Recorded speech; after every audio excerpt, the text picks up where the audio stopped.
रास्ते में किसान की नजर दो सांपों पर पड़ी जो आपस में लड़ रहे थे। एक सांप काला था और दूसरा सफेद रंग का था। किसान ने लाठी उठाई और सफेद सांप को मार दिया। सफेद सांप जख्मी होकर वहां से भाग गया। काला सांप किसान के सामने आकर बोला, तुमने मेरी जान बचाई है। उसने वादा किया कि अगर किसान उसे अपने घर में रख ले तो वो हर महीने सोने का एक अंडा देगा।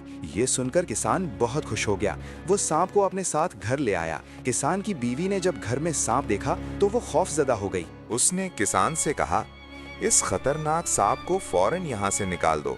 उसने समझाया कि सांप कभी भी नुकसान पहुंचा सकता है, मगर किसान ने उसकी बात को संजीदा ना लिया। उसने कहा, ये सांप हमें अमीर बना देगा।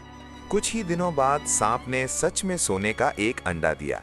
उसके बाद सांप हर महीने एक सोने का अंडा देने लगा। किसान खुश था और खुद को बहुत अक्लमंद समझने लगा। एक दिन अचानक सांप ने किसान की बकरी को डस लिया। बकरी तड़प तड़प कर मर गई। किसान की बीवी ने रोते हुए उसे याद दिलाया कि उसने पहले ही खबरदार किया था, मगर किसान ने कहा, एक बकरी से कोई फर्क नहीं पड़ता। कुछ दिन बाद सांप ने किसान के बैल को भी डस लिया। बैल भी मर गया और खेतों का काम रुक गया। बीवी ने कहा, नुकसान बढ़ता जा रहा है। मगर किसान को अब भी सिर्फ सोने का अंडा नजर आ रहा था। एक दिन किसान का बेटा जानवरों को चारा डालने गया। सांप चुपके से चारे में छुपा हुआ था।